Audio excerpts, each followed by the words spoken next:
There are a few automotive upgrades that have the potential to create fistfights and consternation within the gearhead community.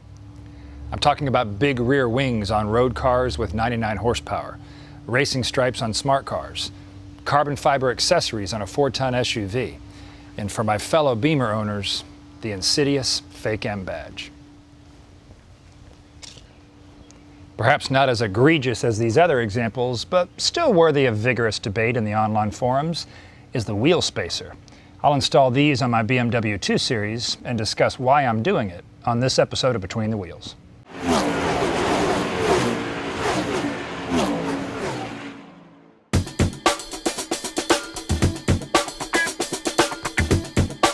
Simply put, a wheel spacer is a piece of machined metal that are manufactured in various thicknesses, and it's designed to bolt onto your wheel hub between the hub and the wheel.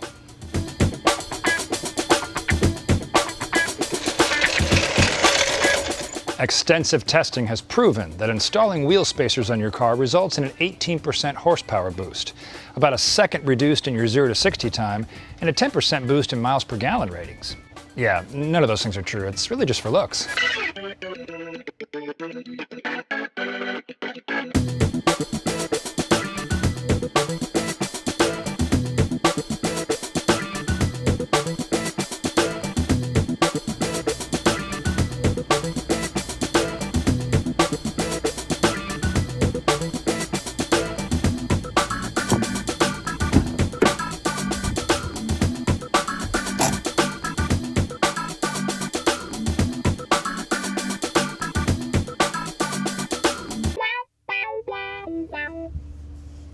Now with the wheel off the car, we're ready to begin installing the spacer. By the way, if you have a hard time getting your wheels off, a rubber mallet is always a good thing to have on hand. Oftentimes wheels will seize onto the hub of the vehicle, and it's a good reason why I like to use a little anti-seize lubricant whenever I'm putting my wheels on the car, whether I'm using spacers or not. And that makes it a little less likely the wheel's going to seize on there and I have to pound it off or wrench the wheel off every time I take them off. With the wheel off the car, it's a good idea to use this time as a little minor inspection. You're going to have all 4 wheels off the car as you put the spacers on. I like to look at the wheels themselves and check for cracks or maybe even clean the inside of the wheels. It's a great time to have access to areas you couldn't reach otherwise. And you can also inspect things like the hub itself, your rotors, your brake pads, the brake caliper, making sure everything looks the way it should. And if you've got any buildup on corrosion, you could take a wire brush to that kind of stuff and clean it up while you've got access. So in terms of the wheel spacers I'll be installing on my BMW, on the front of the car, I'm going to be installing 12.5 millimeter spacers. And these spacers are from ECS Tuning. It's a reputable company. This is a machined spacer made for this vehicle. I know it's going to fit the bolt configuration of my car. I'm not going to go for a cheap spacer. I've had spacers custom made for cars in the past, but always made sure that when I'm getting spacers that I'm putting on a car, something that's going to go on the wheel, which is something that I'm depending on keeping me safe, that it's a machine part. This is not the kind of thing that I want to make in my garage out of balsa wood. So in this case, ECS makes a set of spacers for my car, and I've chosen the 12.5 millimeter up front, and I've chosen 15 millimeters for the back. And that's a little bit wider track in the back than the front. I've already got a staggered setup on this car, a little wider tire on the back than in the front, and I want to keep that staggered setup and add a little more aggressive width to the rear than I'm putting in the front. So we're going to pop these on each of the 4 wheels and drop the car down and see how it looks.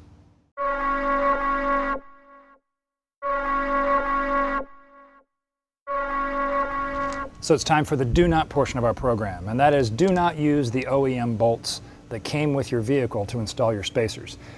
Reason being, these bolts are long enough to secure your wheel onto your car in an OEM situation, in the way your vehicle came or in the way that the wheels you purchased for your vehicle came outfitted. And there's not enough thread depth to make sure the wheel is secured to your hub with the depth and the thickness of the spacer calculated. So we're going to use a longer bolt, one that came with the kit that I purchased.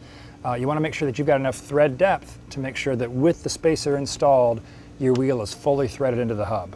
So please do not try to use the OEM bolt that came with your wheel and think that you've got a few threads and that's enough to secure your wheel. It's just not a chance worth taking. The other thing I'm going to make sure of is if I have a conical shaped bolt, that I use a conical shaped bolt to replace it when I put my spacer on. Your vehicle may have different shaped bolts that are designed for your factory hub and your factory wheel or whatever wheels you're using. You want to make sure that you're matching that bolt shape in terms of the head of the bolt with what you replace it with. In my case, it's a conical shaped bolt, a little more thread depth to calculate for the thickness of the spacers I'm putting on. And now it's time to put them on and bolt the wheels back. If struggling to line up your wheels so your bolts thread in is giving you back issues, wheel studs are a nice alternative to bolts. The studs remain in place, and after removing nuts, you can more easily slide your wheels off and on the vehicle. In my case, for now, I'd like to spend $200 on more sexy things for my car, so I'll get my bicep workout for the time being. When placing the wheels back on your car, remember to check your manufacturer's recommended wheel torque settings. In the case of my car, 103 foot-pounds on each bolt is just what I need. Well, there we go. Less than an hour's work and a subtle but effective mod to give my 228 a little more of an aggressive stance. The kinds of things that I looked at when doing this project that were important, again, just to review, is a hub-centric spacer to make sure that the wheels sit squarely on the hub, even with the spacer, as they should, and that I don't have any issues with wheels being loose or alignment issues or with fitment of the wheel on the hub, even with the spacer installed. Want to use a high quality spacer, and so again I went to a reputable company and made sure the thicknesses for front and rear were right, so that with my size wheel and the brake clearances and rotor clearances and all suspension arms and everything, I don't have issues with clearances on the inside of the wheel or clearances with wheels rubbing wheel wells and have to do things like roll fenders or deal with issues later down the road if I'm driving aggressively or going over bumps. I don't want to have to deal with those issues. So making sure that I picked the right thicknesses was important for me. Even if I choose to lower this car a little bit in the future, I've left myself a little bit of room to do so. So you want to take all those things into account when you're looking at things like spacers for your wheels. So that does it for this episode of Between the Wheels. I look forward to getting back onto the track and taking this car out for its first voyage on the track as restrictions lift in this world around us. And as I take this car out and see what it's capable of, I look forward to sharing that with you. As always, thanks for watching.